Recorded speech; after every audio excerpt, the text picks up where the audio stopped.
Good morning, everyone. Shall we start our class? So today we have our first topic. We are going to see the last class we discussed the theory session of what is RODC server. It's a backup server and is having read and writable what? Read and writable database or read-only database? Read-only database, right? So and RODC is a backup server. Is having read-only Active Directory database, and the replication is only one side from DC to RODC, not from RODC to DC. And RODC contain all the accounts, user property, user setting, but not passwords. But we can credential the passwords to the DC to RODC, that is cache, right? And administrator role is separated. We are giving the chance to user to manage the RODC server. So we'll see the first lab today, how to configure RODC server.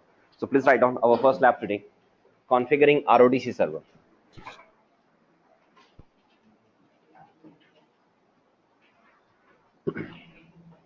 So before configuring RODC server, we have some requirement in our DC, in our server. So first we'll see what are the requirements in our DC, in our server. Then we'll configure RODC server here. So already we know how to make the DC. So to make the DC, we require operating system, we require IP address, and the preferred DNS address should be same. And we have to install Active Directory service, make the DC. And my domain name here is zoom.com. But remember here, in our DC, we require operating system only 2008 or 2012. Okay. Now we require one more computer. Example, I want to make system 2 as a RODC server here. So to configure this machine as a RODC server in this machine, we require 2008 or 2012 server OS. But RODC server is our backup server. We have to install Active Directory service, domain service to make this machine as a RODC server. But when I'm going to the practical, we'll show you, right, how to make RODC. But in this machine, we require IP address, and IP address and the preferred DNS address should be same. And when you're making backup server subdomains, we require alternate DNS address, and alternate DNS address is your DC IP address, right? So in this machine, basically tell to the user 2 or user 1 who is there in other branch, tell to that guy, sir, install the operating system, right? And basically this machine is what here? Work group. And wait for your instructions, okay? Now to make the second machine as a RODC server, in our DC, we have some requirements. So as an administrator, what are the requirements? We have 3 requirements. The first requirement is what? In our ADUC console, we require some user accounts. Example, user 1, user 2, user 3. And to which user you're giving the chance to manage RODC server, right? Create the account with passwords. So example, I'm creating a user account. I want to give the chance to user 1 to manage the RODC server. Second requirement is what? In our DC, we require pre-create account of RODC. Pre-create account of RODC. So it means what? Before making RODC server in our DC, we have to give the instruction, sir, which machine I'm going to make RODC server. What is that machine name? Example, system 2. And to which user I'm going to give the chance to configure an administration right or delegation right to the RODC server. So example, I'm giving the chance to user system 2. First, I want to make RODC server. I'm giving the chance to user 1 to manage the RODC server. So this is called pre-create account. Next option is optional for you. And this option, without this option also we can make RODC server, and with this option also we can make this RODC server. But this option is the new option in 2012 server operating system. This feature is not available in previous server operating system. That option name is IFM. IFM stands install from media. Like when I'm showing backup server, the last class, last session, I showed that how to make ADC. When I'm making ADC in one place, I say that select the replicate from system1.zoom.com, right? Above that one, you have one option, this option, that is called IFM, install from media. And on that day, I say that, sir, I'm not making ADC backup server by using this install from media. We'll see later. Now we require, right? Now why we require this install from media? Without install from media also we can make RODC server, but with this option also we can make RODC server. So example, if these 2 machines are in same location, this option is you can use or you cannot use here. This depend on you. But example, my RODC server, I'm making in USA. I'm making in USA, and these 2 server DC and RODC is connected via WAN. So when I'm installing Active Directory service to make this machine as a system 2 as a RODC server, right, is going to take at least 45 minutes to 1 hour time to make this machine as a RODC server, because whatever the accounts we have here in DC, all this account has to be replicated to my RODC server also or not, right? The same database has to replicate. So it will take at least 1 hour time to configure RODC server. And right now your internet line estimate is very fast. So your installation is very fast. But when you started the installation and after installation started, suddenly your internet line is slow. So then how much time is going to take? If the internet line is fast, it's taking 1 hour time. If the internet line is suddenly slow, right? So it's going to take at least 4 to 5 hours time. So till to 4 to 5 hours time, we have to sit in front of PC, we have to sit in front of server to check whether the configuration installation is going on or not. So if you're doing like this, you're wasting your time there. So then Microsoft is saying, take the help of this option. Which option? Install from media, right? IFM. Now by using IFM, if you start the installation in RODC server, by using IFM method, if you start to make backup server, so less than 15 minutes. How much time here? Less than 15 minutes, your backup server is ready for you. If your internet line is fast or if your internet line is slow, less than 15 minutes, your backup server is ready for you. So it means if you want to go for faster installation, you can take the help of IFM. And remember here, IFM method is designed only for backup server. It's not designed for DC, it's not designed for child domain, it's not designed for NDF domain. It's designed only for backup server to make faster installation. So we are going for IFM here. Okay. So one by one we'll check. So for today's session, we require 2 machines. System 1 is our DC, and the system 2 we have to make RODC server, right? So please write down the first point. Yeah, very good question. Sir, can we make DC to ADC? Yes, sir. We can make DC to ADC and ADC to DC, because by the help of transfer of rows and seize of rows, because DC is having read and writable database, ADC also is having read and writable. I have a DC and here I have RODC server. DC is read and writable server. RODC is what here? Read only server, right? So now tell me, can we make in future if the DC is down or I want to transfer the rows, can we transfer the rows from DC to RODC? No, because database is not same there, read and write. So we can make DC to ADC or ADC to DC, but we cannot make DC to RODC to DC, right? This option is not available for you. Okay, so please write down in system 1 DC. In system 1 DC server, login as an administrator.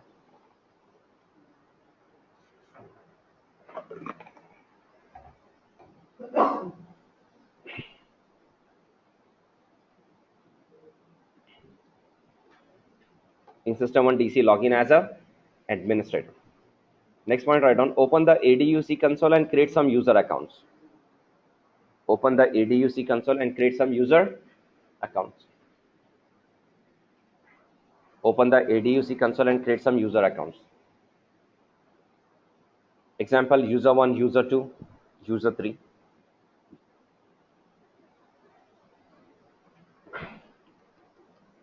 And please, when you're creating the user account, create the account with password.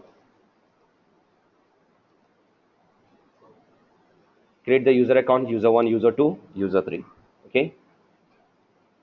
And here to user 1, I'm giving the password abc_123. Remember this password. And don't give the chance to change the password, right? So remove this option. Okay. So we have number of users here. I want to give the chance to user 1 to manage the RODC server. Please write down the next point.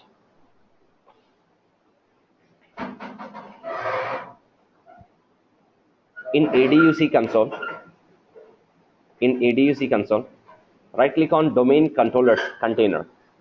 In ADUC console, right click on domain controllers container. Are you finding domain controllers container here? Yes. And you can see here, if I go to the domains controller container, are you finding one server name here? That is what? System 1. And the system 1 is my DC now. Okay.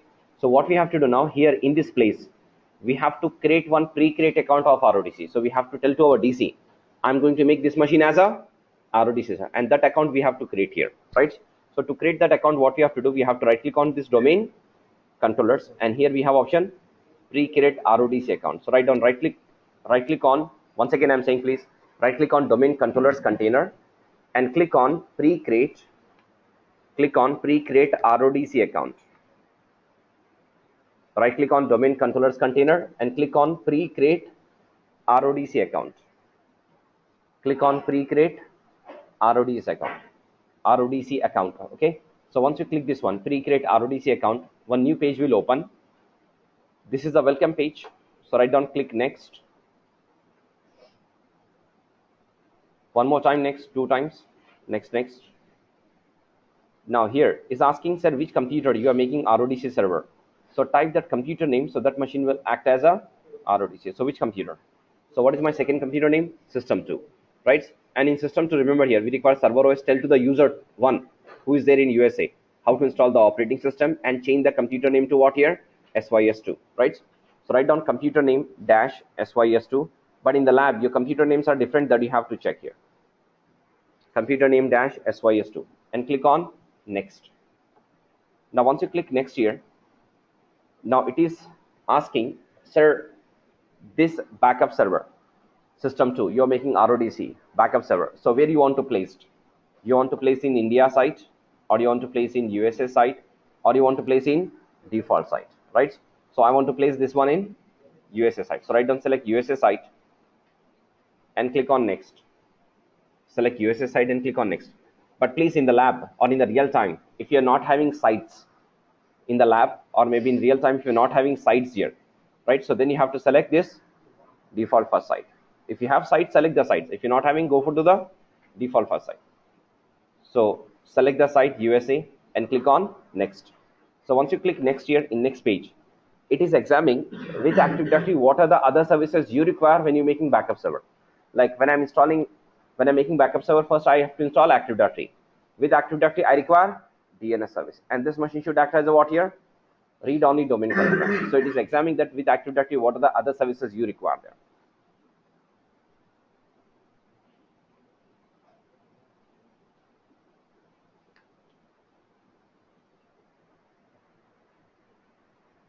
Now here, it is showing the information with you are making additional server, backup server, and with Active Directory we require DNS, we require global catalog, and that machine will act as a RODC server. Okay, so write down, click next. Now once I click next here, in next page, now it is asking, sir, you can see it is asking actual username or group name. So it's asking, sir, delegation of RODC installation and administration.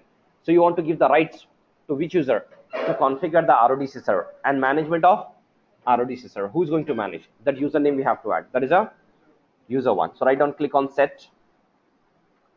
Click on set.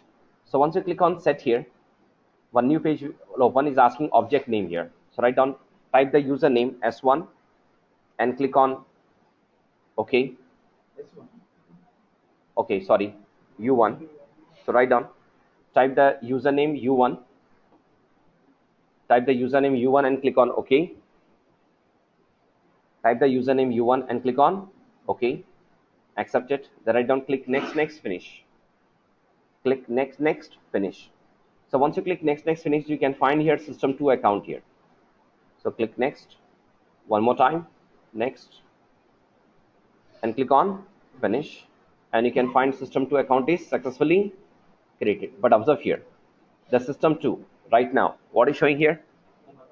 Unoccupied DC account here. So it means still that machine is not RODC server, right? Still this machine is not ready there. So once you configure RODC server, then it will show you here in place of unoccupied, it will show you RODC. It will show you what here? RODC here. Okay. So this we have done.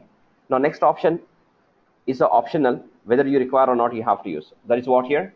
Install from media. But I want to show you how to make backup server by using install from media. So please write down, in system 1 server DC. In system 1 server DC, open the E drive. In system 1 server DC, open the E drive.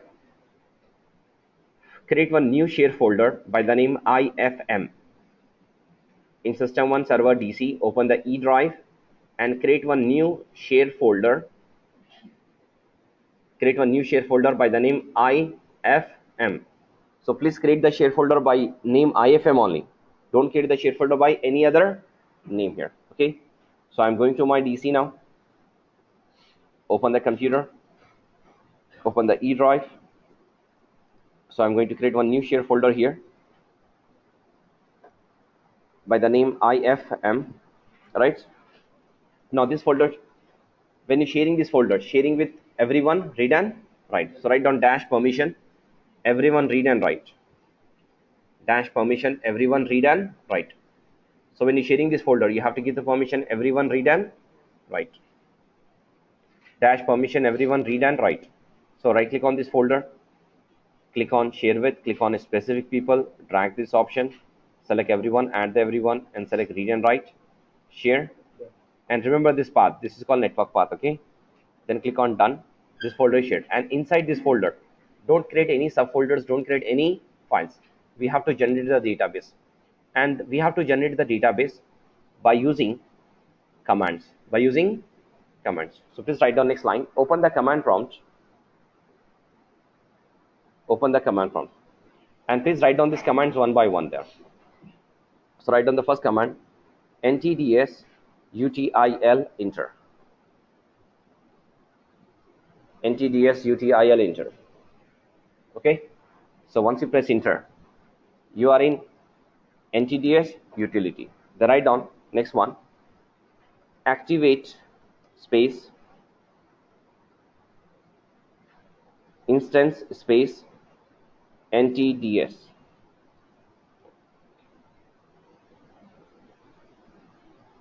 Activate space instance space ntds.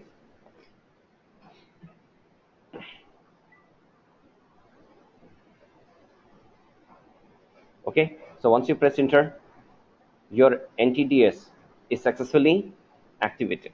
Okay, then write down ifm enter. ifm enter. Okay, so once you type ifm enter, you are in ifm database. Okay, now we have to type the command. Write down create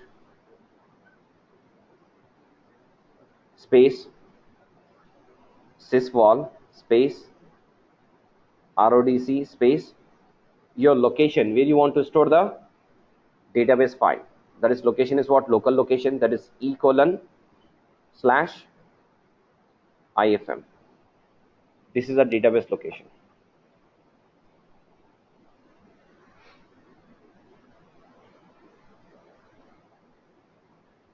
Then I don't press enter. Then after that 2 times quit. Once you press enter, your process will start, and after the 2 times quit. Okay, and exit. Quit, exit. Now see here, this database I'm creating for RODC server. If I want to create the database for ADC, so in place of RODC, we have to type what? In place of, I want to create a database for ADC, for read and writable. What do you have to type? We have to type this one. What you have to type? Full. If I want to create a database for ADC, right? This command I'm using for ADC, we have to type full in place of RODC. But this time I'm using this command for RODC server, so we have to type only RODC. Okay. Now see here, once I press enter, my process will start. It will take few minutes times. We have to wait.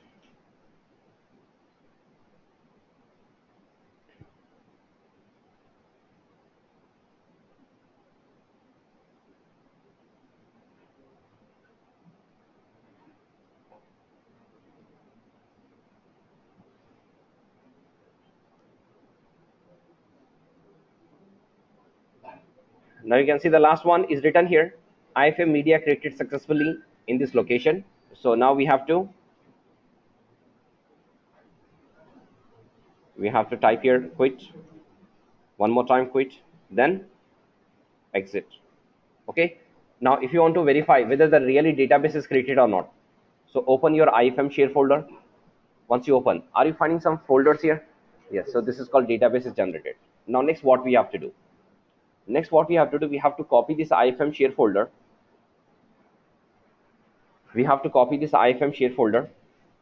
Right? And we have to keep this IFM share folder in our system to any drive, right? Maybe a C drive or any drive. So please write down, copy the IFM share folder. Copy the IFM share folder from system 1 to system 2 C drive or any drive. Copy the IFM share folder from system 1 to system 2 C drive, or any drive. Okay. Now please tell me, right now, where is the share folder here? Share folder in my system 1 E drive. So how to copy, how to paste in system 2? Okay. Go to the computer system 1. You're saying right click on IFM folder, copy. Very good. Go to the system 2, sir. Tell to the user 1, sir, install the OS and log in as a local admin, because we cannot log in u1@zoom.com here. Okay. Log in as a local admin. And right now this machine is system 2.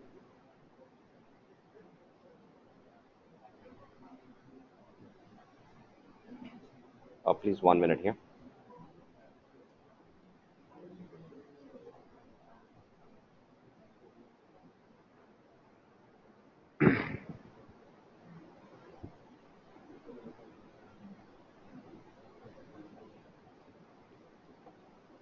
Okay, so you can see here I'm in system 2 now, and you can observe here right now this is my system 2. If I right click on computer icon, if I go to the properties here, you can see this machine is having 2012 operating system, this machine is system 2, and right now this machine is what here? Work group here. Okay, so what you are saying, sir, go to the system 2 computer, open the drive, example C drive or any drive, and right click and paste. The folder will be copied. Really? So if you're doing like this is called smart pasting copy. You're saying, sir, go to system 1, right, use the mouse, right click and copy. You're saying, sir, go to system 2 or other machine, right click and paste. It will copy like that? No. So what we have to do? Share the folder in Google Drive. Example, if this machine, if your RODC server in USA, we cannot go to USA, we cannot say, sir, go to run type /system1/ifm copy. So what we have to do? Share the folder through Google Drive. This is one option, right? Or share through courier also, by using pen drives also you can use this option. But right now we are in same place, so can we copy from the network or not here? Yes, that is the best option. So please, I'm not giving the steps to you how to copy, how to paste. You have to do it. Just have given the steps. Copy the ifm share folder from system 1 to system 2. But how to copy? Right now we are in system 2. Tell to the user, sir, go to the run, right, /system1 and click OK. Now once you click OK, you can see here we are in the same network.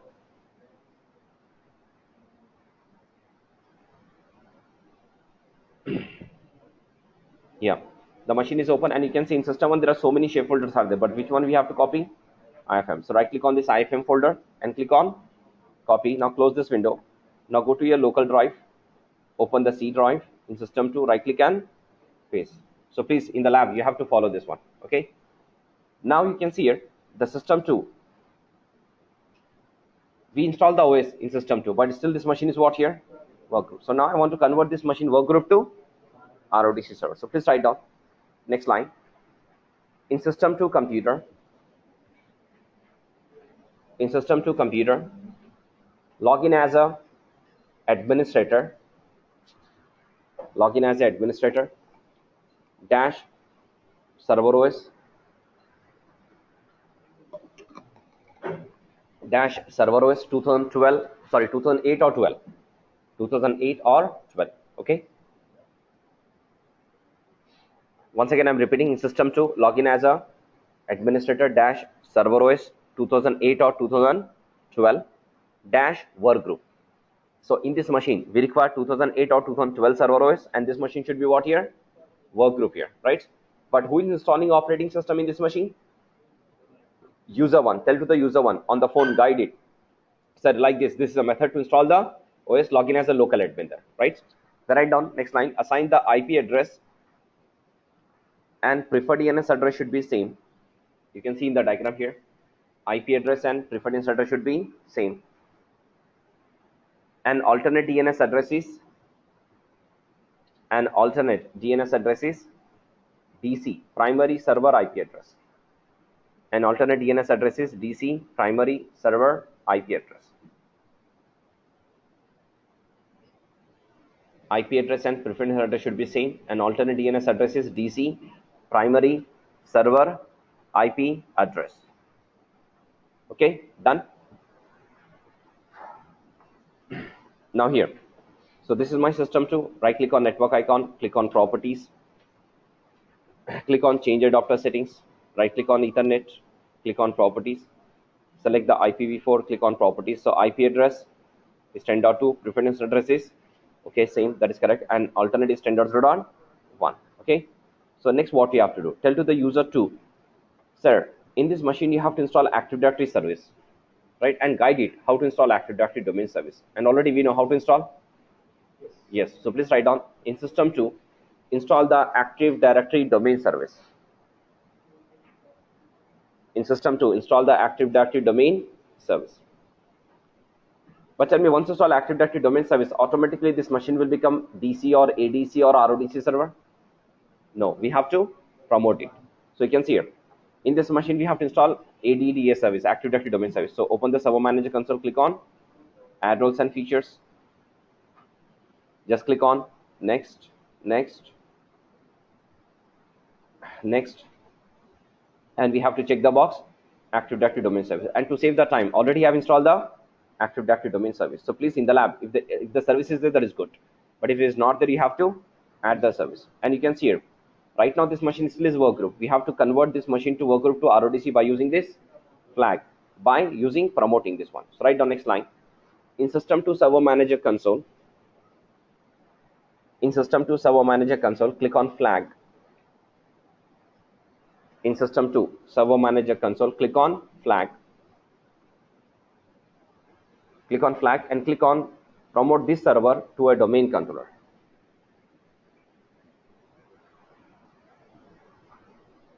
Click on flag and click on promote this server to a domain controller.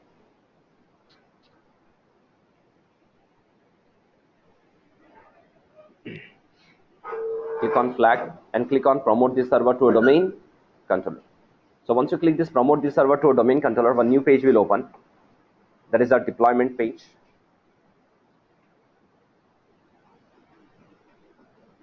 Now tell me which option I have to select to make this machine as a backup server. First option, second option, or third option?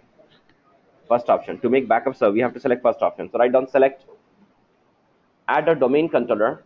Select add a domain controller to an existing domain.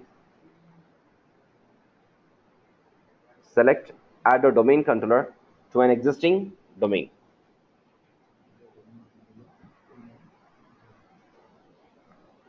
Okay. The next line, write down type the domain name dash zoom.com. So we are making this machine as a backup server for zoom.com. Type the domain name dash zoom.com.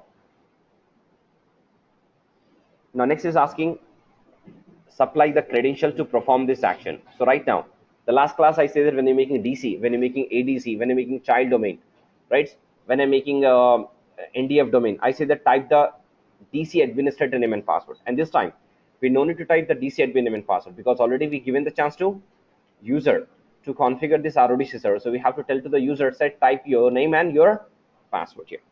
So you can see here, I need a domain name. So I'm typing the domain name is my zoom.com. Then write down click on change.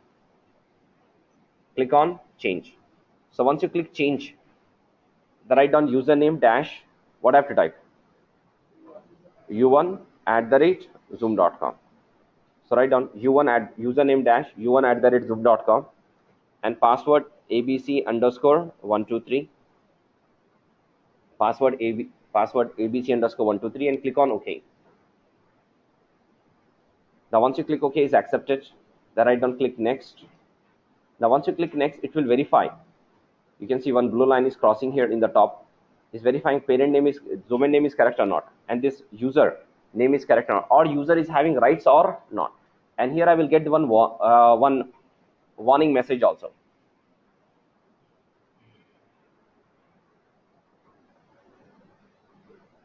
This message is not an error. This is a warning only. It's updating. So this information is correct or not.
Now we can observe here in the next page, I'm getting here a pre-create account RODC match the name of the target server and with existing directory. So it means this information is available already in DC, and this machine should be existing RODC because already information is there. In this machine we require DNS service, we require global catalog, we require that machine should be RODC, and you can see it will take site also automatically. We don't need to type here. Just you have to type the password and confirm password here. So please write down, type the password and confirm password. Zoom on, type the password and confirm password. ABC underscore 123. Tell to the user type your password there or any password. It will accept it. Type the password and confirm password. ABC underscore 123 and click on next.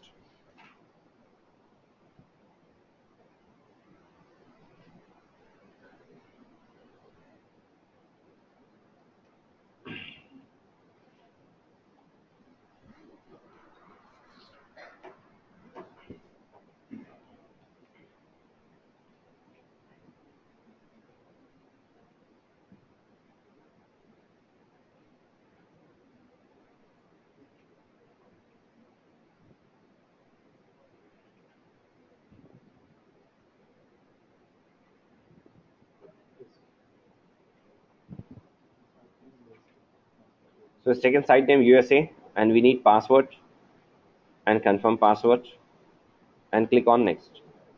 Now in the next page you can observe here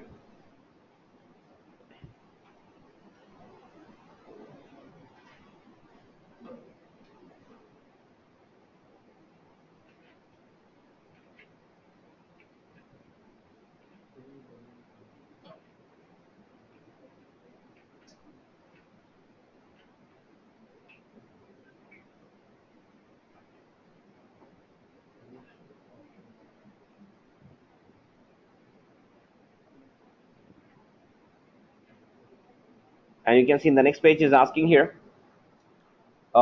is asking here you want to go for which option here. Without IFM if you want to go, just click on next here. With IFM if you want to go, we have to check the box IFM. So please write down, check the box install from media,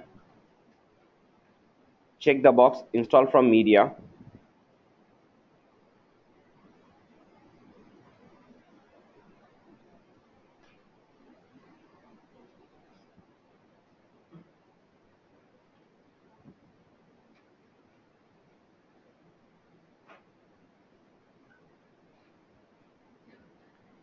and in the down is asking what is the path, sir. Give the path of the IFM folder. So write down path. In path click on browse, we have browse symbol here. In path click on browse, expand the C drive and select IFM folder and click on OK. In path click on browse, expand the C drive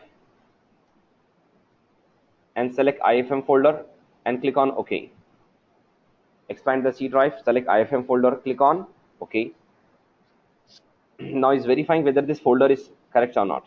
So write down next line, select replicate from dash system1.zoom.com. Select replicate from dash system1.zoom.com.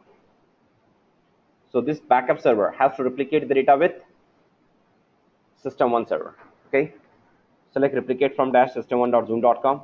Then after that nothing is there, write down, click next, next 3 times, next, next, next, install and close. Sorry, next, next, next, install and restart. So once I click next here, this backup server also is having database, but this is a read-only database. Click next. Now one more time next. And after that click on install. So once you click install, your installation is started here. And after installation is done, we have to restart, and hardly it will take, once you click install, installation is started, and hardly it will take 5 minutes to complete the installation. Then after that we have to go for verification, and we can do verification from this machine. You have to check whether this machine now is acting as a RODC server or not, or we can do the verification from DC also. So we'll do from both sides. First we'll do from RODC server, then we'll go for our DC. So please write down verification from RODC server. Verification from RODC server.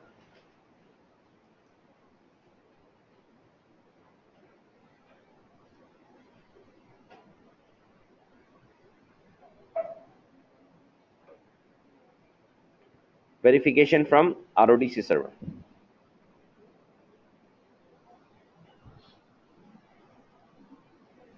Right? So please write down in system to RODC server. In system to RODC server. In system to RODC server, login as a u1@zoom.com user. In system to RODC server, login as a u1@zoom.com user. Now tell me, we have to give any allow log or local permission to this user? No need, because we have given administration rights to this user. Okay. Then write down, open the command prompt and type netspace account. Open the command prompt, type netspace account. Now tell me, when you're typing netspace account, once you press enter, open the command prompt, type netspace account, enter. Now tell me what it will show you. Primary server or DC or ADC or backup or RODC, what? It will show you? Not RODC? Sure.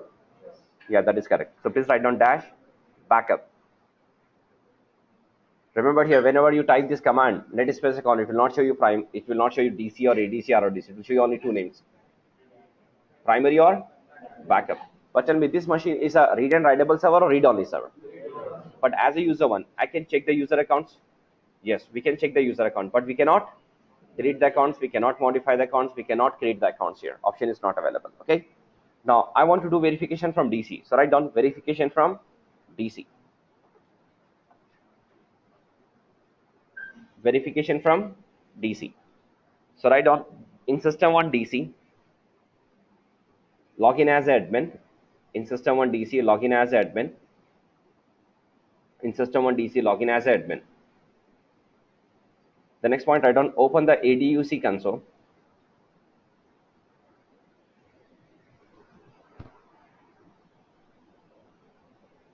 Open the ADUC console. Okay. The next, write down select the domain controllers container. Select the domain controllers container. Select the domain controllers container and check the system to RODC account. And check the system to RODC account. And check the system to RODC account. Check the system to RODC account. But you can see here, right now I'm in ADUC console. I went to the domain controllers, but what is showing system 2 still is what here? Unoccupied, right? So what we have to do to make the changes? Just refresh, right click and refresh. So once you refresh, now see here, what is written? In system 2 is RODC. Right now the system 2 successfully is acting as a my RODC server here. Okay, this one. But the last class I say that all the user accounts will update from DC to RODC, right? If I create some user account in DC, like user 1, user 2, user 3, all these accounts will update to my RODC server, but except passwords. So password will not update. So we have to update the passwords or not here. So how to update from DC to RODC? So to update the password, what we have to do? We have to go to the DC, open the ADUC console, and you can see we have one group here. That group name is what? Allow RODC password replication. So we have to add all these accounts in this group. If this user account is available in this group, so this user password also is available in RODC server. So next day, RODC server directly will give the authentication to our users here, right? So please write down our next small lab. Updating the user passwords. DC to RODC server. Updating the user passwords. Updating the user password from DC to RODC server. Updating the user password from DC to RODC server. So write down in DC, login as admin. In DC, login as admin.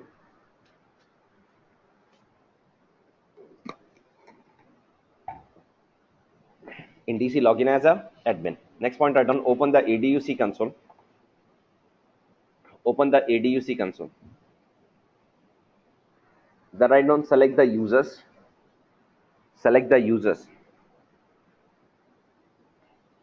Select the users, right? Select the multiple users, how many users password you want to update. Example, user 1, user 2, user 3, and Sam also. Okay, select the users. Then right click on users and click on add to a group. Select the users, right click on users and click on add to a group.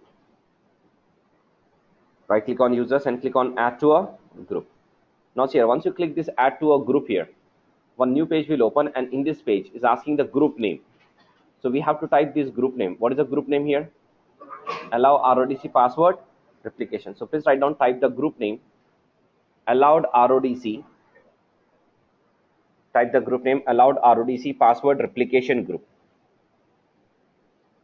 Type the group name, allowed RODC password replication group. Or if you don't want to type all, full name, so type ALL and click on check names. It will accept it for you. Okay. Type the group name, allow RODC password replication group. Then write down, click OK 2 times. Once you click OK, this user password also is updated to my RODC server here, right? So click here. Once you click OK, you can see here the added to group operation was successfully completed. Click OK. Done. Now if you want to know cross verify, so open this allowed RODC password replication group, go to the properties and go to the members, and you can say this many members are the in this group. So if this user account is available in this group, this user password also is available in RODC server. Okay. Any doubt? Yes, sir. If the user change the password, first the password will go to the RODC server. Then this password also will update to my DC. But if the user account, right now this user is sitting on RODC clients. If the user change the password, so first request will reach to RODC server. And this RODC server will request to this DC, said this user password has is updated. So please change the changes. So then the DC will change. Then DC will give the back to the RODC server. Yeah, this password has changed. Then allow the user to log in with the new password. Okay. Or if the user is sitting on DC clients, if the user password change, the password will update to DC first. Then DC will update the new password to RODC. When this user account is available in this group. If the user account is not available in this group, the new password will update to DC, but the new password will not update to my RODC. Okay. So till now we have seen today, right, how to configure RODC server here. Okay. So how many machines we require in the lab? 2 machines. System 1 DC, system 2 workgroup machine first to make that machine as a RODC. Now till now we have seen the first MCSC session portion we completed, that is called system administration part. In that we have discussed what is network, what is networking, types of network, right? LAN, MAN, WAN, and how to configure workgroup, how to configure domain, what are the requirements, how to configure DC, clients, users, members, right? Backup server, tree, forest we have discussed. Till now we stick with Active Directory. But in server operating system, not only is the Active Directory is one service, there are so many other services are there in our server operating system, right? So we are going to discuss now, and that portion is called what here? Network administration part. And in network administration part, every day we have a new topic we are going to discuss. Like in server OS, apart from Active Directory, there are so many are there. Like we have DHCP, we have DNS, we have web service, that is called IS service we have, and we have SCSI, iSCSI service also we have hypervisor service we have, right? There are so many services are there, etc. So one day we'll take one topic in depth we are going to discuss here. So from today onwards, every day we have a new topic there. Okay. So today first topic we are going to discuss DHCP. So please write down the heading DHCP.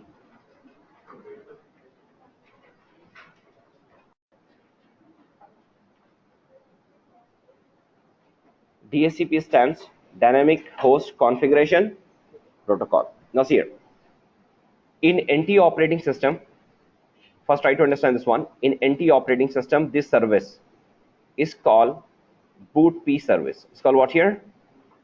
Boot P, boot process. But from 2000 server operating system, this service name has changed to what here? DHCP. And DHCP stands Dynamic Host Configuration Protocol. Protocol means what? Set of rules is called protocol. Configuration means something we are configuring, something we are assigning to our machines. And host, technically our computers are called host. If you open any networking book, maybe MCSC, CCNA, or any networking book, is written host 1, host 2, host 3, host 4. Means computer 1, computer 2, computer 3, computer 4, you can say. So host technical word is what? Computer technical word is what here? Host here. And dynamic. Dynamic means automatic, right? So it means automatically on our computer something we want to configure. Now, what type of easy administration, right? As admin, we can do by the help of DHCP server. By microservicing, by the help of DHCP service, we can do easy and centralized management on IP address. We can do easy and centralized management on IP address. Now, tell me, IP address is compulsory, is very important for our computers. Yes, without IP address, we cannot communicate the machines from one machine to other machine. We cannot transfer the data. So to each and every machine, we require address. We require communication between the machines. Then we can give by the help of IP address. So please write down the heading today: DHCP Dynamic Host Configuration Protocol.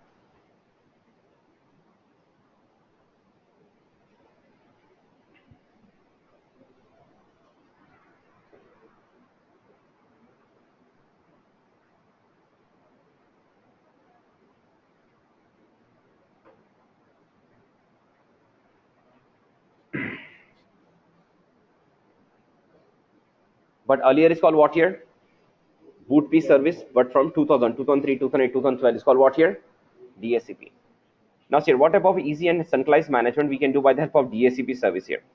So right now we are working on domain model to do easy and centralized management. So assume you are the admin of this network, and your task is what? You have to make one server, and already we know how to make server. To make server, we require server OS in this machine, and in this machine we require Active Directory service, we require DNS service, and by the help of DNS service we are giving the name to the server, example zoom.com, and this is my server, this is my DC.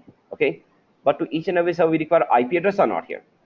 So we are giving the IP address to my machine, not only within the LAN. If you're connecting the machines and you want IP address, so which IP we require? Private IP or public IP? We require private IP. So I'm giving the private IP address class A 10.0.0.1. And to each and every machine we require unique IP address. And the preferred DNS address I'm giving same 10.0.0.1 because it's my DC. Now my task is what here? I have to make number of machine as a clients here. So here I have to make this many machine as a clients because my network is very big, and assume it this is a campus network here. So in campus network, right, you have to make one server and 1500 machine as a clients. But remember here, all 1500 machine is not in one floor, and all this 1500 machine is not in one building. Some machine, example, in this building we have nearly 10 machines. Some machines are in next building, like we have 20 machines there. Some machines are in next department building, there we have nearly 20 machines are there. Okay, so now what we have to do as administrator, if you want to make all this machine as a client, so first this machine should be connected physically to our network. So example, I want to make system 4 as a client, system 5 as a client, and in this machine we require operating system. And next, if you want to join this machine to domain, so to this machine we require IP or not here? Now tell me, who is having right to assign the IP address? As the administrator. So as the admin, we have to go to every machine, we have to assign the IP. And if you want direct communication in all 1500 machine, you have to follow the rule. Network version should be same and host version should be unique, right? So I'm giving here IP address 10.0.0.4.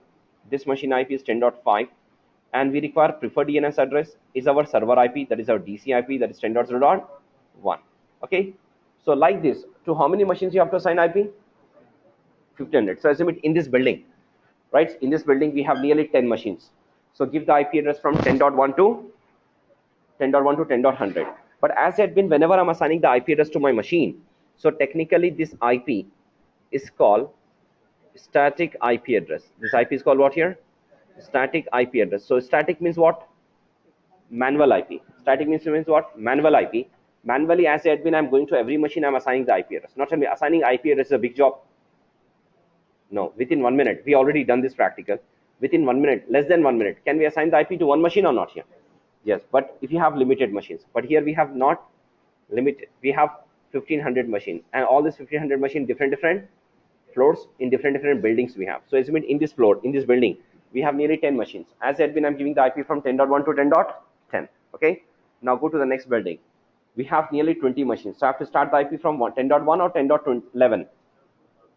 10.1 or 10.11. I want all these 1500 machine in same network, and to each and every machine we require unique IP, right? So if I repeat the same IP to other computer, then we have a IP conflict problem or not here. So I have to start the IP from 10.11 to 10.30 there. So in next building we have 20 machines, so we have to start the IP from 31 to 50 there. In next building we have nearly 50 machines, so I have to give the IP from 10.51 to 10.100, like this, so on. We have to assign the IP. Now tell me, as an admin, if I'm going to every machine, I'm assigning the IP address. So now tell me, are you saving your time? No, you're wasting the time. If you have 10 machine, 20 machine, that is okay. But we have 1500 machine in different buildings, different floors. If I'm visiting, if I'm giving assign an IP address, so I'm not saving the time. I'm not doing easy management here. Okay, this one. Second problem is what here? All IP address you have to remember, because if you repeat by mistake same IP to other machine, then you have a IP conflict problem. And to solve the problem easily, we cannot solve all 1500 machine. We have to check to make the correction of IP. So are you saving your time or wasting your time on troubleshooting? Wasting the time, this one. And the second thing, when you're assigning the IP, you have to assign the IP in sequence: 10.1, 10.2, 10.3, 10.4. By mistake, if you give odd IPs, 10.1, 10.3, 10.5, 10.7, 10.10, 10.11, so you're wasting the IPs in the network or not here. This is called converging the IP. So then Microsoft is saying, sir, within the LAN, if you want to do easy and centralized management on IP, take the help of DHCP server. And nowadays, DHCP server, we are not using in the LAN only. Nowadays, we are using in WAN also. We are using in WAN. Example, this is my branch office. This is my head office. I have one branch office in Banjarais, right? Now, by sitting on these machines, I want to assign the IP address to Banjarais machines. Can we assign? Yes, it's possible by the help of DHCP server. Now, in your home, if you take the internet example, if you go back 5 years back or 10 years back, if you purchase the internet line from ISP, the ISP person, executive, will come to your home. It will give the cable of internet. It will assign the IP manually to your machine or not here. Then you can access internet. But now go to the ISP and ask to ISP, sir, in my laptop, I want internet line. So the ISP person will come. It will say, sir, take this cable and plug to your machine and access the internet. And now it means ISP is not assigning the static IP to your machine. So who is giving the IP address? The ISP. In ISP office, there are one DHCP server is running, one DHCP server, and through DHCP server over the internet is assigning the IP address to your network computer. So if you want to do easy and centralized management on IP address, so take the help of DHCP server. So we have to plan for DHCP server. But to configure DHCP server, we require server operating system machine. We require server OS machine, not client OS. So right now system 1 is our DC with server OS. Can we install DHCP here? Yes. So we can install DHCP service in this machine. So this machine is acting as a now DHCP server. By the help of DHCP server, we can serve the IP. But observe here, in system 1, already how many services are running there? 2 more. One is Active Directory and one is a DNS. So this machine is called Active Directory server, DNS server. Now this machine is called DHCP server. If your network is small, that is okay. You can configure multiple services in single machine. But right now your network is large. So if I'm installing multiple services in single machine and serving, so then you have a load balancing problem. You have a load balance. So that's why the experts are saying, if you want to make separate DHCP server, yes, you can do it to avoid the load balancing problem. So this time my boss is coming, is saying, sir, we'll give you one new machine to you. Configure the DHCP server in separate machine. Don't configure the DHCP service in our DC in system 1, right? So to configure separate DHCP server, the method and procedure is same there, but just requirement will change here. So I want to make one separate DHCP server. So to make separate DHCP server, we require one machine, and this machine should be connected to my network, and this machine should be a part of our domain, right? So in this machine, we require server OS and assign the IP address. And remember here, always, whenever the word is coming servers, so always on servers, we require static IP. We require static IP and give the preferred DNS address of our DC IP and join this machine to domain. Make this machine as a member server, okay? Then which service we require now? DHCP service. So just install the DHCP service. So once install the DHCP service, so this machine will act as a DHCP server. Now, once the DHCP service is ready, now go to the client, your existing clients, and don't give the IP. So when I'm assigning the IP address manually, I'm selecting use the following IP or not here.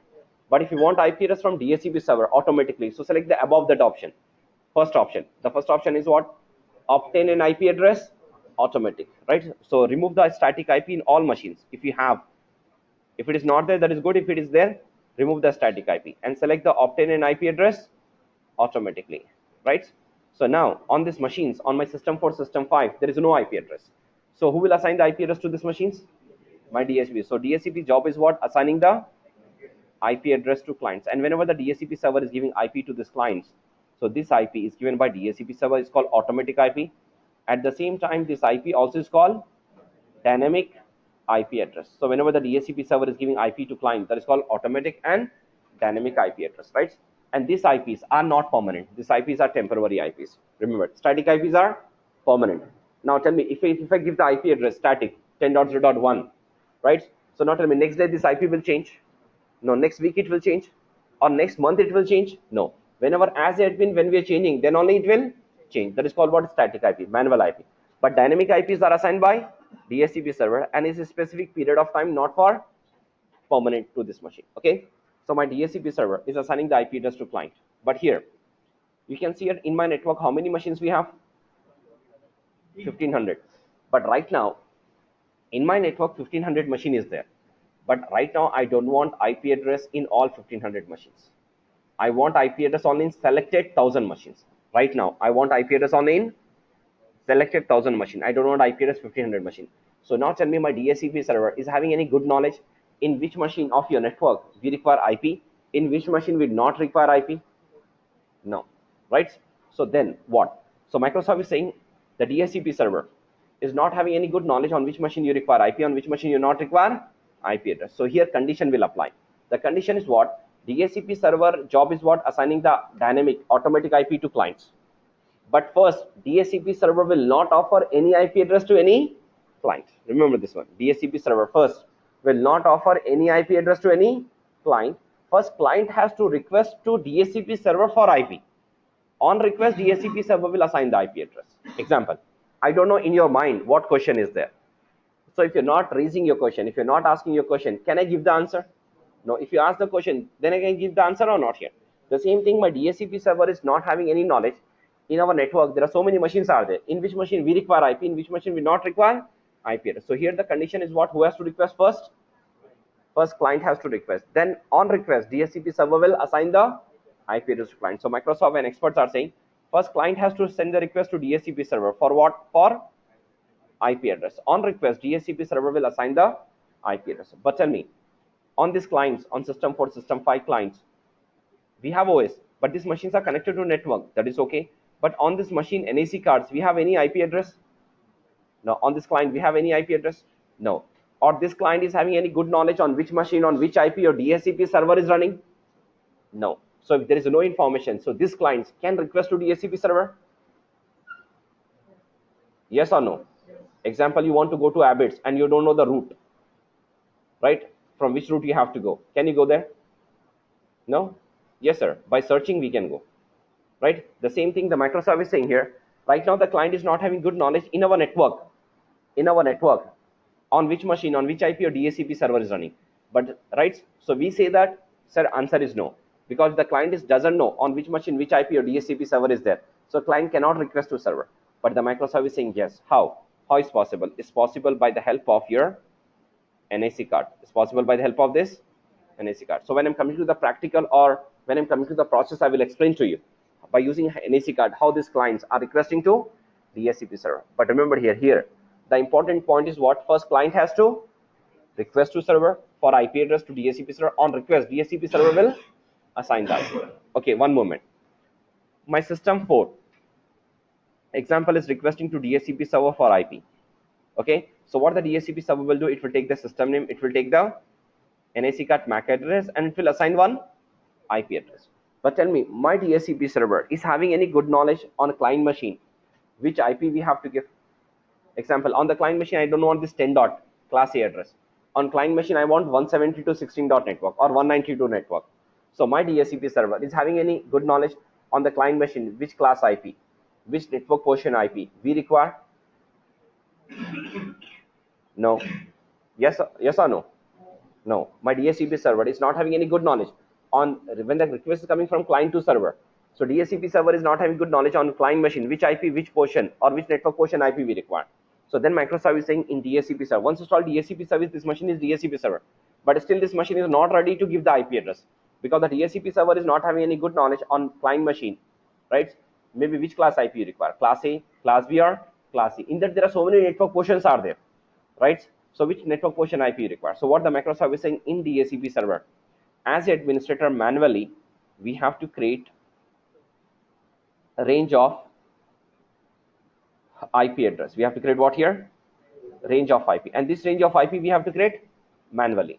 So I want on client machine, same class, same network portion IP, or you can give different network portion IP also, no problem. But I want direct communication. So that's why I want same network portion IP. So I'm giving the range.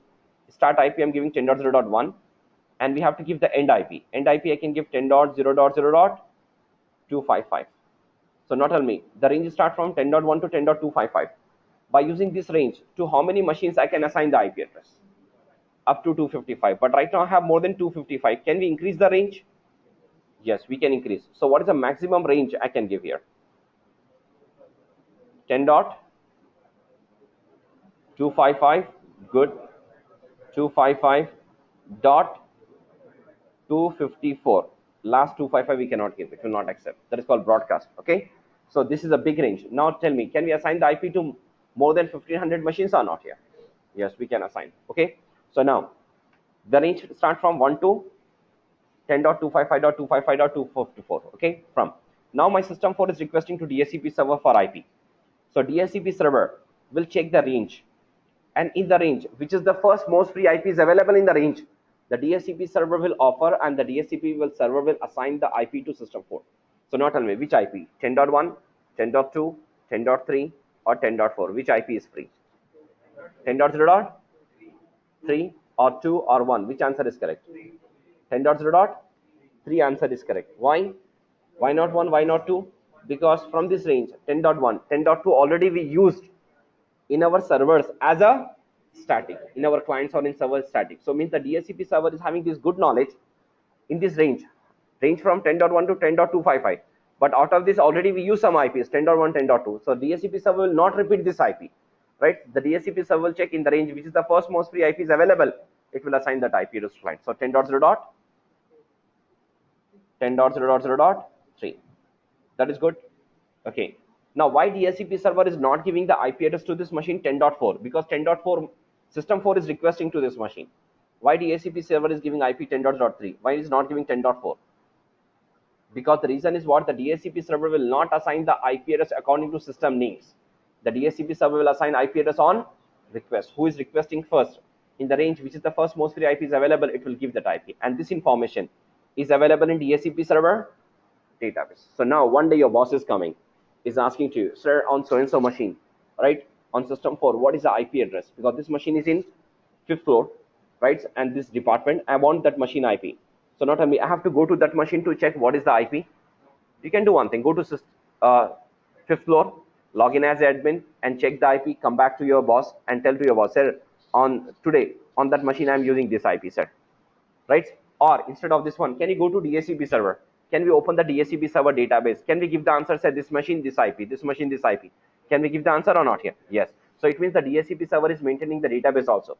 So from this range, how many machines has taken the IP? DHCP server assigned the IP to how many machines? What is the IP now? So we can give the answer. Okay. So now next is what? Assume it after next moment, my next machine is requesting, my system 5 is requesting to DHCP server for IP. So the DHCP server will take the system name, MAC address, and will assign one IP address, that is 10.0.0.4. In the range 4 is free, and this information also available in DHCP database. Now next moment, my system 7 is requesting to DHCP server for IP. Is taking system name, MAC address, and is giving the IP address to my system 7, that is 10.0.5. Okay, that is good. But tell me, these IPs are permanent IP or temporary IP? Temporary. This IP is called dynamic. So it's having something is called least duration. It's called what here? Least duration. So what is the least duration? We'll check. So for testing purpose, you can use any least duration, 8 or 10 or 12, no problem there. So I'm taking the least duration is what here? 8 days. Now try to understand here. I can take 10 also at 20 also, no problem. So I'm taking 8 days here. So assume my system 7 is taken the IP from DHCP server and they will start now. So what the microservice is saying, if this machine continuously is working more than 8 days, continuously running more than 8 days, so this machine IP will not change. If this machine is running continuously more than 8 days, the IP will not change. Always DHCP server will say, okay, this IP for your machine, for you, you can use this IP for communication purpose. Okay. So what is the meaning of continuously more than 8 days? So I have to run this machine without restart or without shutdown 24 by 7. That is called continuously more than 8 days. No. Here continuously more than 8 days means not 24 by 7 you have to run this machine.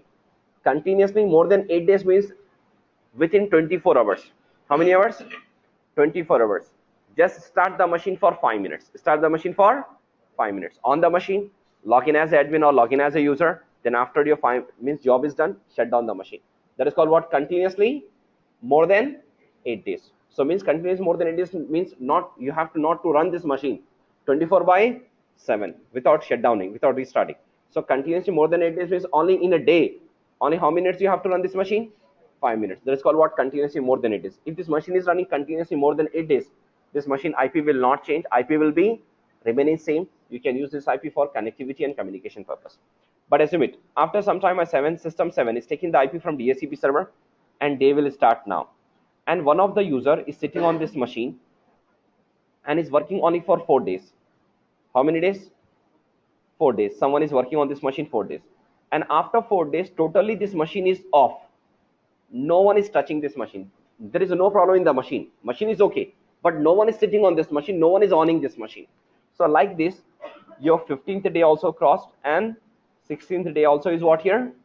Completed. Okay, no one is touching this machine. So now tell me, this machine, the DHCP server will keep this IP for this machine? No. If 8 days are crossed, if 8 days cross, so automatically this machine IP will expire. This machine IP will be expire. Expire means what? This machine IP is removed and now this IP is free on DHCP server range.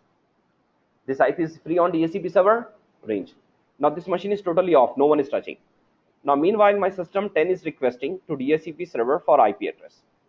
So my DHCP server will take system name, MAC address, and it will check in the range which is the first mostly IP is available.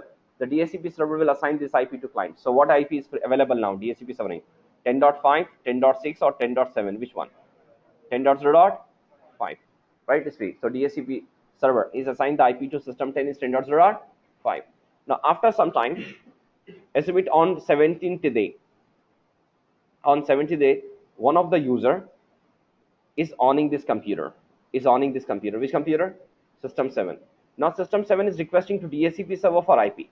So not only the DHCP server will assign which IP address to the clients. First it will prefer to the same IP, existing IP. But already this IP is what here? Expire. Expire means removed. So now in the DHCP server range, the IP is free is what? 10.0.5 or 6? 6 is available. So DHCP server will assign the IP to this machine. So now tell me, whenever the DHCP server is giving IP to client, it's called dynamic IP. But dynamic IP is permanent or temporary here? It's a temporary. It's not for permanent here. Okay.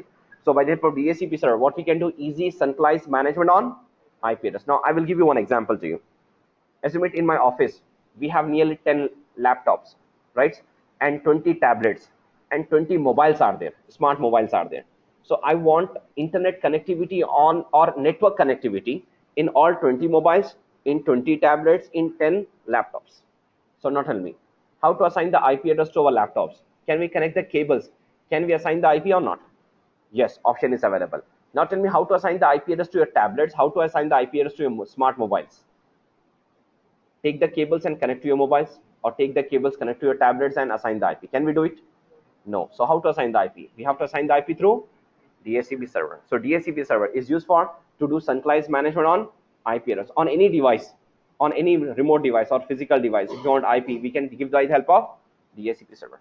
So you can see here in the slide is written DHCP server assign the static IP address manual IP to clients. Over the period of time it will not change, but dynamic IP address are automatically assigned for the specific period of time. Maybe is going to change, right? So please write down this one.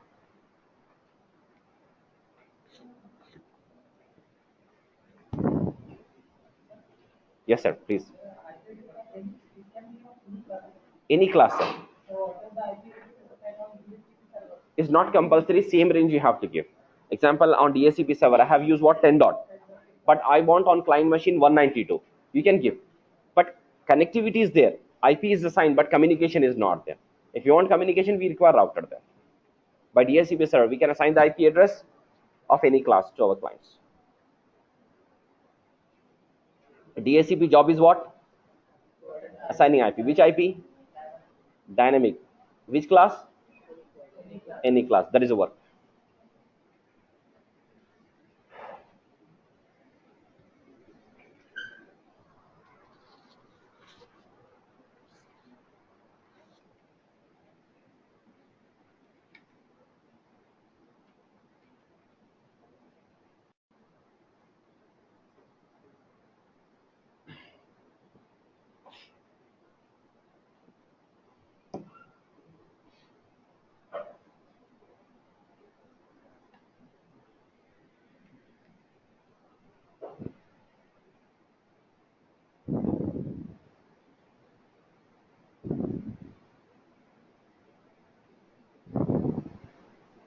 Done, finished. Please copy fast this one.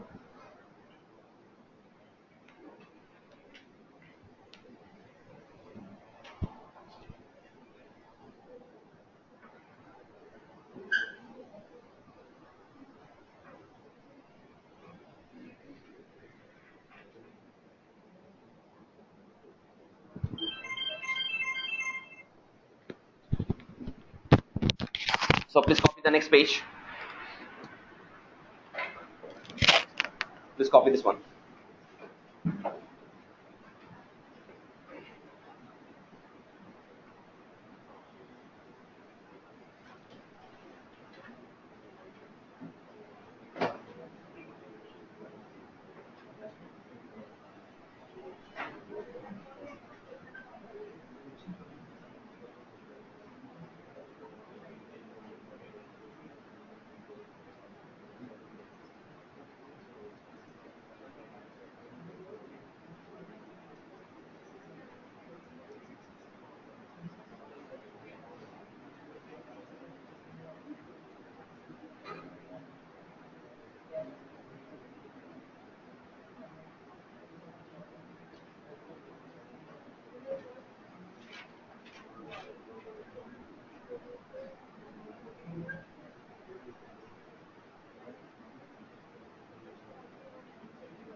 Is finished. So you can see it's written here is give assigning it's give IP address automatically to client who is requesting for IP, and by the help of DHCP server we can do centralized IP address management. DHCP server prevent the IP conflict. There is no IP conflict problem in your network, and help the converse. Converse means not wasting the IPs, right? Is converse help to the converse the use the client IP address on your network. There is no wasting of IP, and we are not giving IP in odds numbers, is giving in sequence here. And DHCP server is maintaining database also. DHCP server is not repeating the same IP to other machine. Next is what DHCP is reduce the complexity and amount of administrative work by assigning TCP/IP address configuration automatically on client. So what is the stance of TCP, please? Transmission Control Protocol. So what is the meaning of TCP/IP configuration? TCP/IP configuration means not only IP address. Through DHCP server we can assign IP, we can assign subnet masks, we can assign default gateway, we can assign preferred DNS address, and we can assign alternate DNS address also. So not only all this address, complete address configuration we can do by the help of DHCP server. So not only we require any other address on the client machines. No, all these addresses without touching that machine as a admin, I can assign by the help of DHCP service. That is called what? TCP IP configuration automatically on clients here. Okay. Next, what Microsoft is saying, the microservicing in our domain model, DHCP server should be authorized. DHCP server should be authorized. So we have to make authorized DHCP server. Why we require authorized DHCP server? Because for security reasons, right? So example, one hacker is coming to your office and you don't know this person is a hacker or not. But your boss says, please allow this person to enter in your office and give the network connectivity, give the network.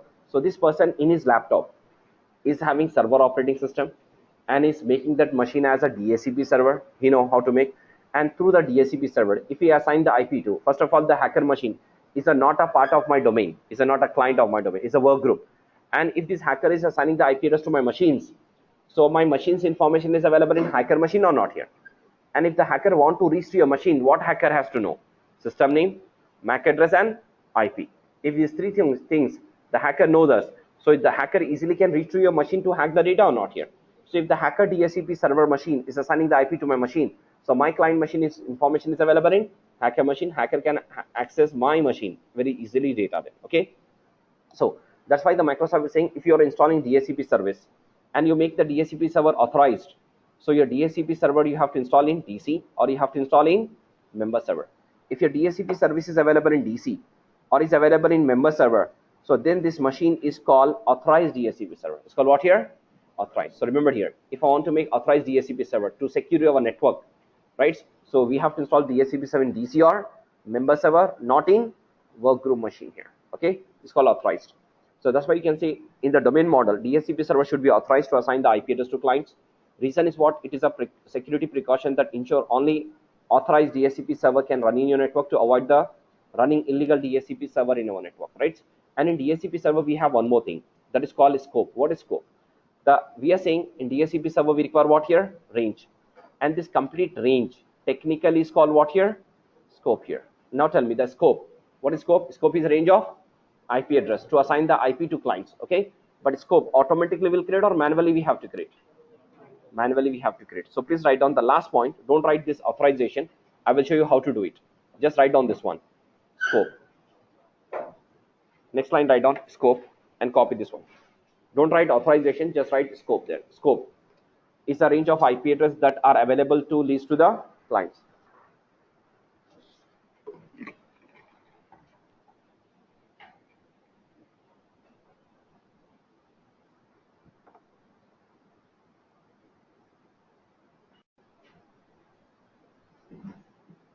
Okay. So by the help of DHCP server, we can do easy and centralized management.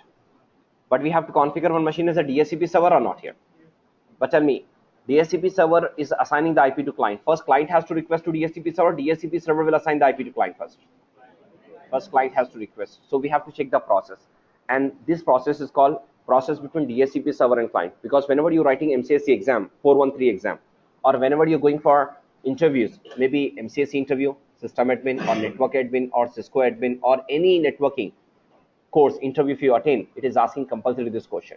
Sir, what is the work of DHCP server?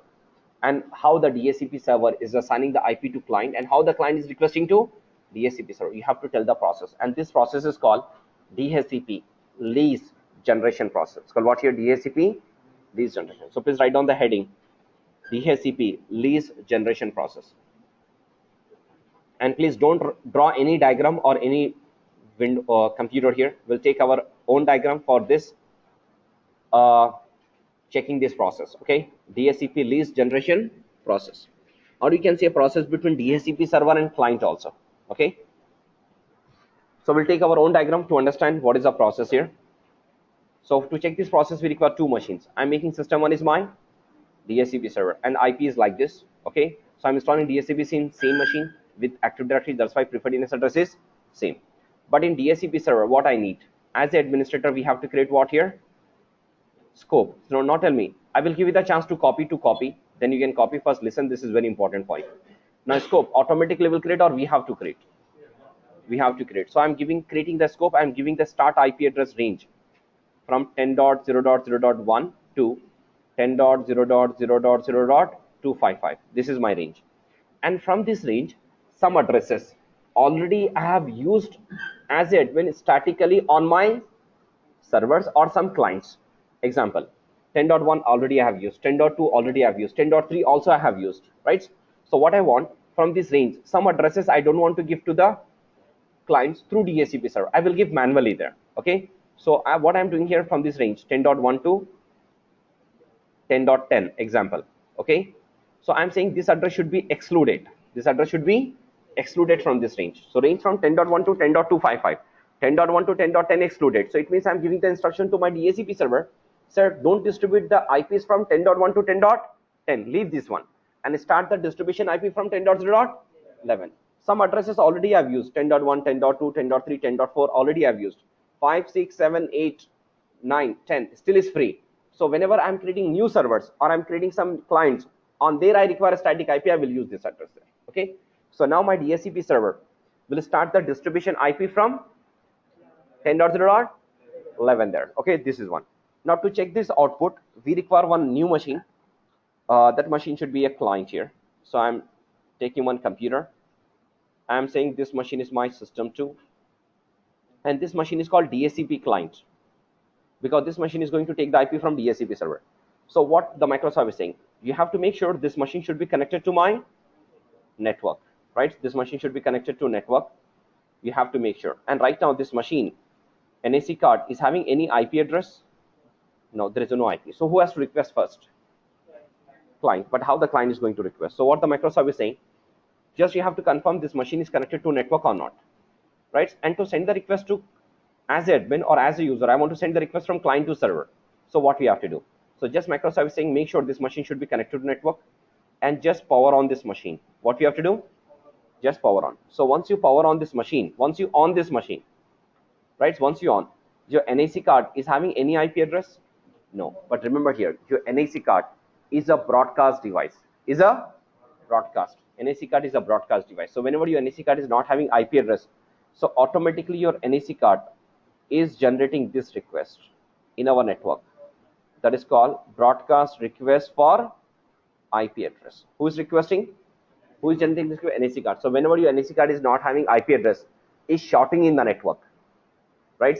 Is shorting in the network. I need IP address, and that request is called broadcast request for IP. So now tell me, when NAC card is generating this request, broadcast request for IP, the request will go to how many machines?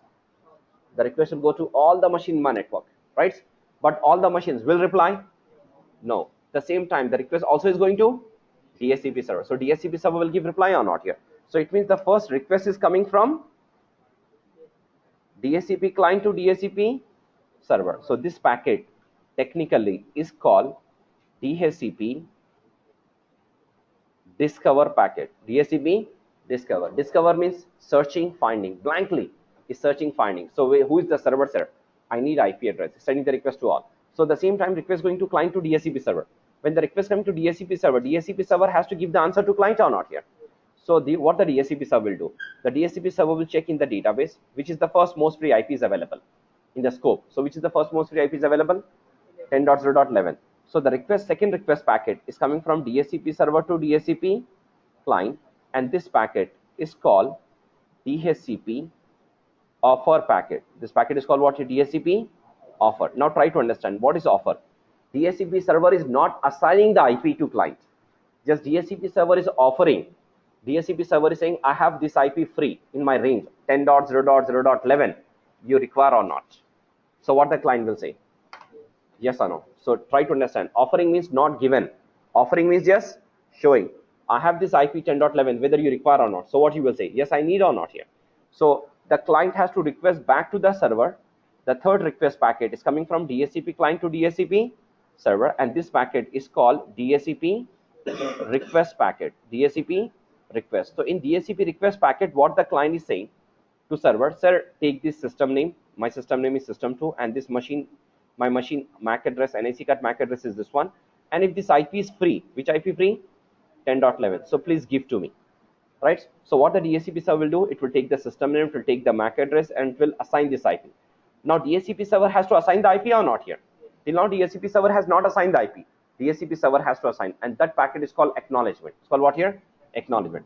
Now the fourth packet is coming from DHCP server to DHCP client, right? And this packet is called DHCP acknowledgement. So what the DHCP server is doing is taking this information, is keeping the information in database, and now the DHCP server assigning the IP address to client. Now the successfully IP is assigned to this client. Now by taking this IP 10.11, this computer can communicate with other machines. Yes, this computer can transfer the data from one machine to other machine. Yes, we can assign. So this is called what here?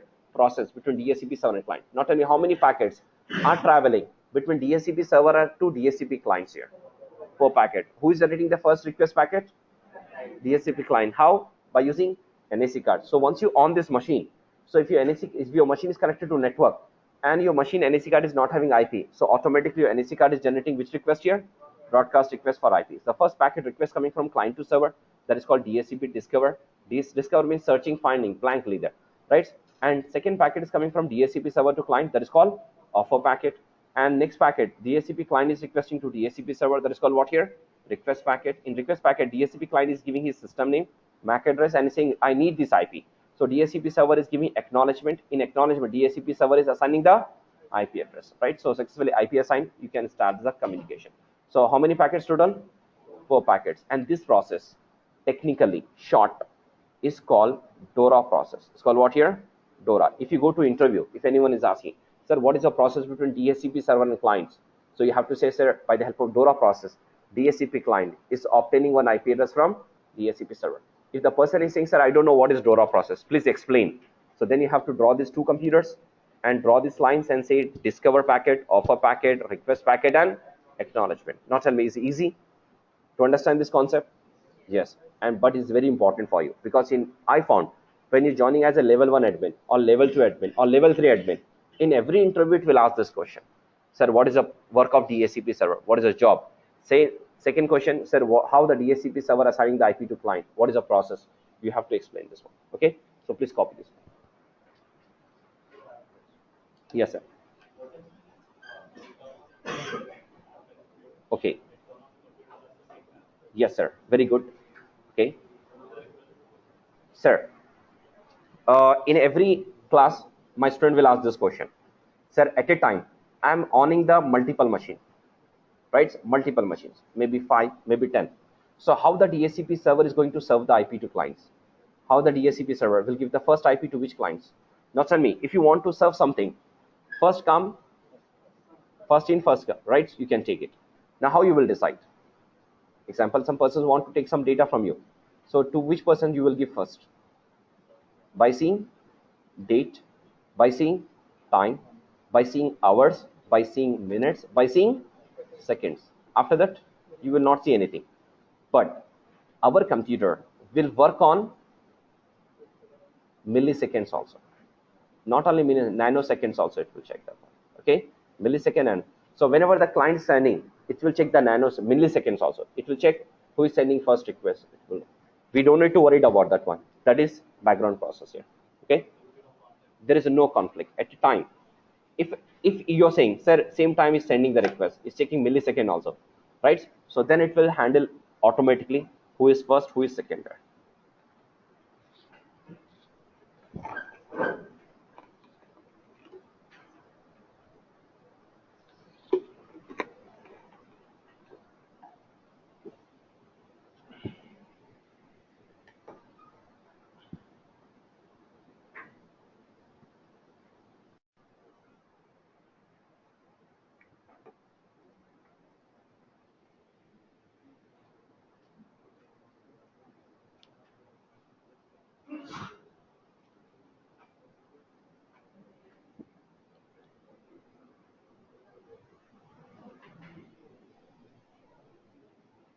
Please copy fast. We have to check the practical also.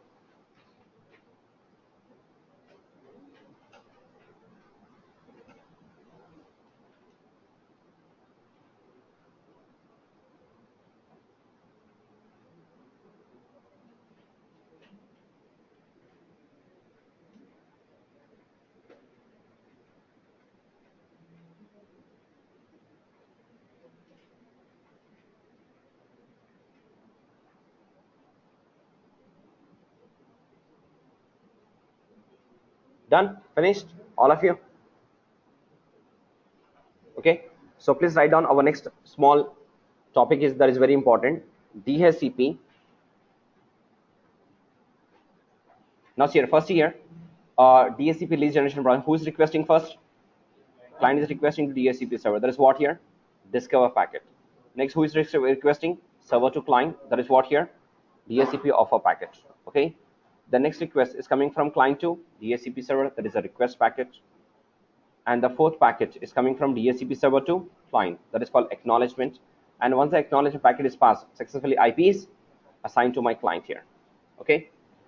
Now this IP is a temporary IP. So we have to know what is the lease renewal process. So please write down the heading. Next topic, DHCP lease renewal process. DHCP lease renewal process.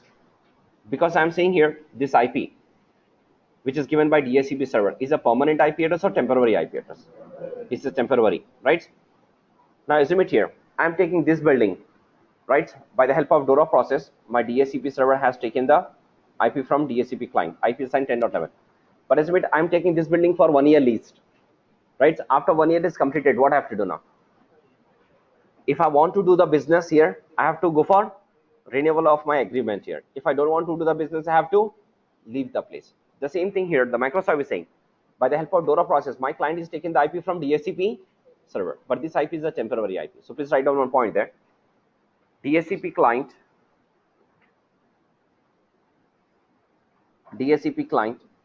obtaining IP address from DHCP server, DHCP client obtaining IP address from DHCP server, DHCP client obtaining IP address from DHCP server.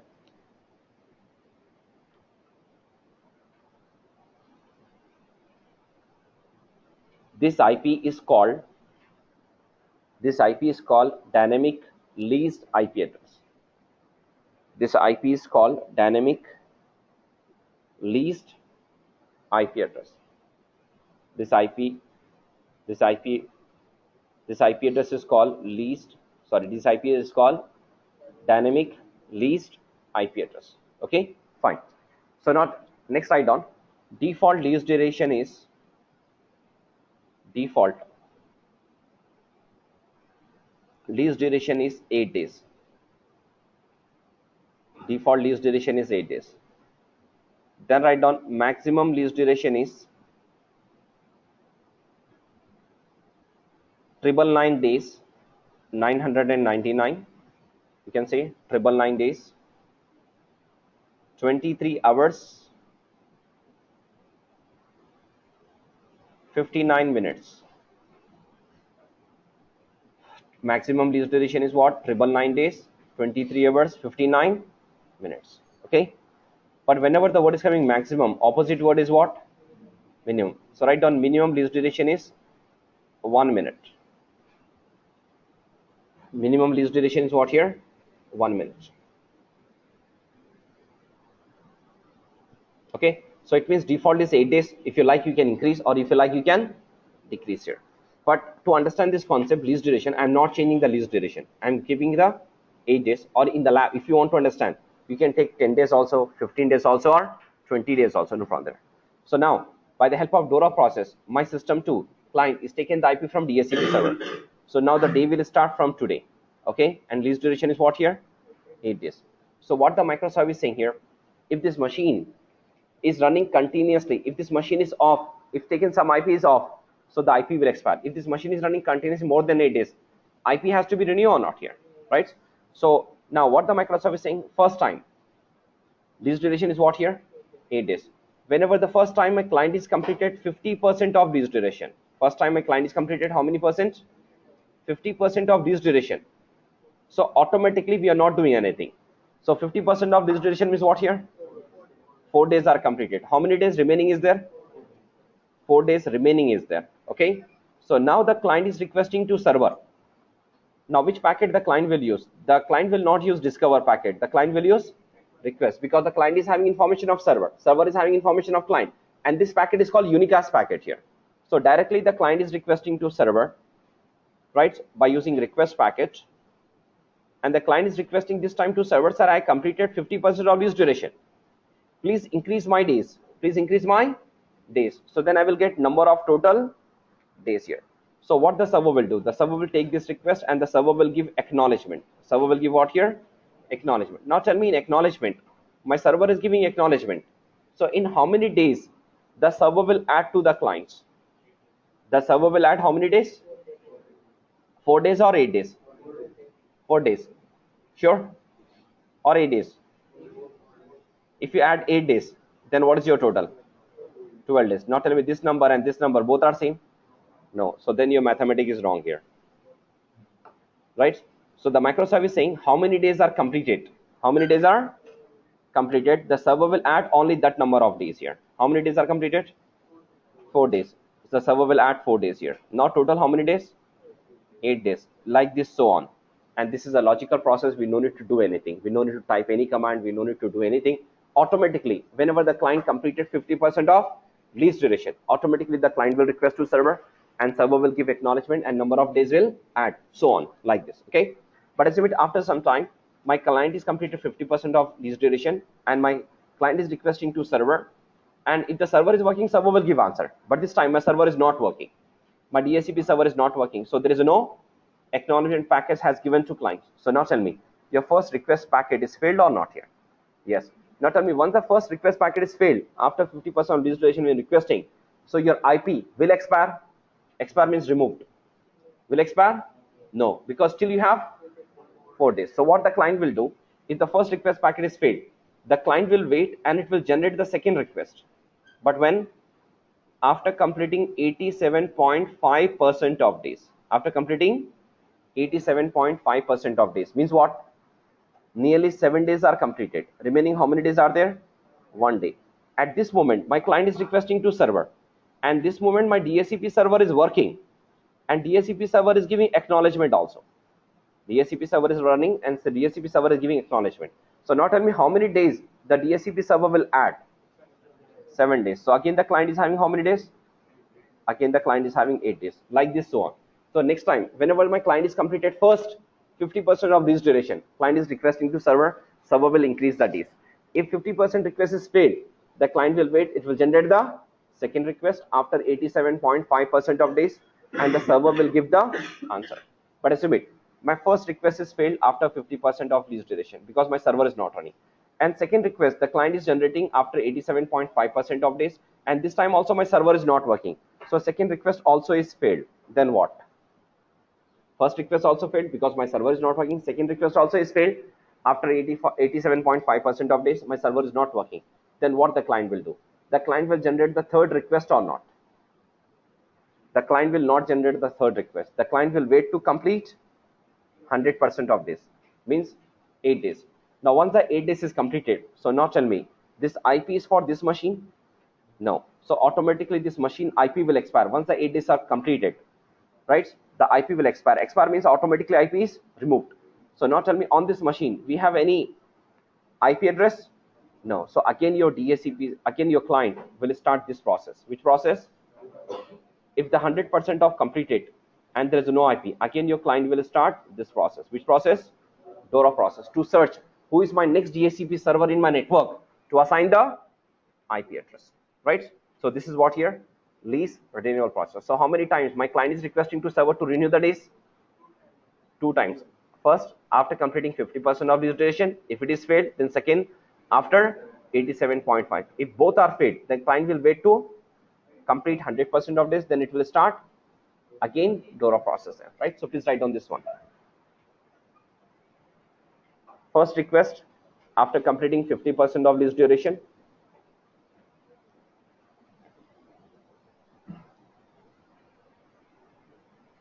First request after completing 50% of this duration, comma, if it is failed, then second request after 87.5% of days. Second request after completing 87.5% of days,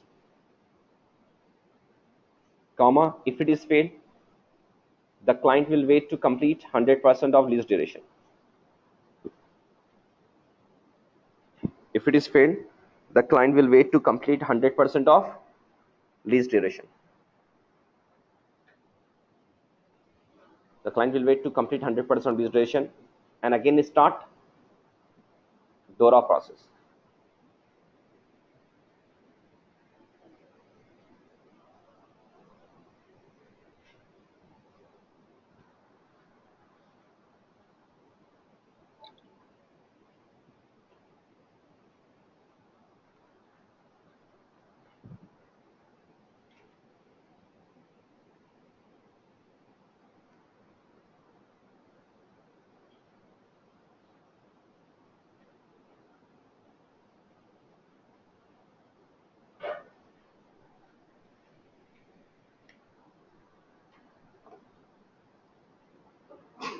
Two machines.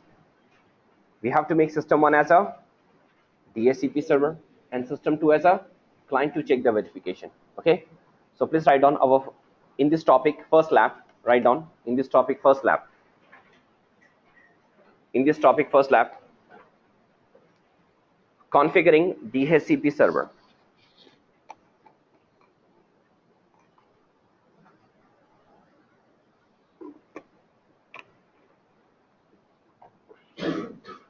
So in the lab, if you have number of machines in the real time, what you can do, you can make system 1 as a DC, system 2 as a DHCP server, and you can check the output in next machine. Okay, but right now I have a shortage of the machines in the labs. So, and today machines are connected, two machines are connected with the cross cable. Don't worry, you can create multiple DHCP servers there. Okay, and today your machines are not connected to switch, it's connected to what here, cross cable to two machines. You can make system 1 server client, then system 3 server client for that. Okay, so in the lab you have to configure system 1 as a server and system 2 as a client for verification. So complete configuration on server, at the end verification on client there. So please write down, in system 1 server DC or member server, in system 1 server DC or member server, login as administrator. In system 1 server DC or administrator, login as a administrator. In system 1 DC or server, login as a administrator. Okay, now here I want to make this machine as a DHCP server. First you have to confirm two things. We have to check in this machine we have a server operating system or not. So we have server OS, and this machine is mine. System 1 is working on the domain of zoom.com. Okay, good. Next, we have to check in this machine whether we have a static IP or not here. And what is a static IP? Because always on servers, whenever the word is coming servers, we require always static IP. And you can say the static IP means like this option, use the following IP. And 10.1, this machine is my DC also, that's why preferred DNS address is same here. Now tell me, once install OS, automatically this machine will become DHCP server. We have to install DHCP service. We have to install DHCP service to make this machine as a DHCP server. Like last class, we seen once install OS, automatically this Active Directory service will not install. To make DC, we have to install Active Directory. The same way we have to install DHCP service. And to install the services, which console we have to take? Server manager. Remember always, right? So whenever I'm saying add the service, remove the service, confirm, we have to take the help of server manager console. So please write down the next point. Open the server manager console. Open the server manager console. Open the server manager console, and you can see in the dashboard area, are you finding any name DHCP here? No, means service is not added. We are going to add. How to add? By using add roles and features. So write down, click on add roles and features. Click on add roles and features and click 3 times next, next, next. Click on add roles and features and click 3 times next, next, next. So you can see here, click on next, one more time next. We are sitting on system 1, IP is this one, this is server OS, click on next. And we are in roles now. Roles means services here. So today which role you require? DHCP. So write down, check the box DHCP server and click on add features. Check the box DHCP server and click on add features. Now here, once you check the box DHCP server and is asking to add the features here, so we have to click on add features. So once you click add features, accept it, right? After that, nothing is there. Write down 4 times next, next, next, install and close. 4 times next, next, next, install and close. So here, click next, one more time next, one more time next, and click on install. And after installation is done, we have to close it.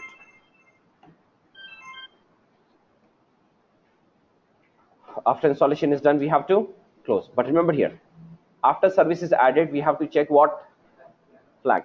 On flag, if I'm not getting any warning symbol, so it means service is installed and we can use directly. But on flag, if I'm getting warning symbol, we have to go for post deployment configuration. And after this service is done, so this machine is not becoming authorized, we have to do configuration for authorization by using flag. So please write down next line. After installation, what we have to do? We have to close this window. Okay, then write down in server manager console, click on flag. In server manager console, click on flag. In server manager console, click on flag and click on promote this server to a domain controller. In server manager console, click on flag. Sorry, please 1 minute. In server manager console, click on flag and click on complete DHCP configuration. In server manager console, click on flag and click on complete. Click on complete DHCP configuration. Click on flag and click on complete DHCP configuration. Okay. Now once you click, one new page will open. So please write down, click on next. Click on next. Then write down, click on commit. Commit. Click on next, click on commit and close. Click on next, click on commit and click on close. Now once you complete this process, now your machine is called authorized DHCP server. But this machine is called DHCP server. But scope will create automatically, or we have to create the scope? We have to create the scope. So write down next lab, creating scope. Creating scope. But before creating a scope, we have to configure the service. You can see here in the message is given here, configuration required, installation succeeded on system 1, close it. And you can see DHCP service is added. But are you getting warning symbol here? Yes, we have to click on flag and click on complete DHCP configuration. And one new page will open. Click on next, and here we are making authorize, and this is the domain admin name. Click on commit and click on close. Your job has done. So you can see now, if I open the DHCP service, so this DHCP service is running in which machine? System 1. For which domain? Zoom. But in DHCP service, we require scope or not here? Scope automatically will not create. So we are going to create. So what is the next lab heading? So write down creating scope. So write down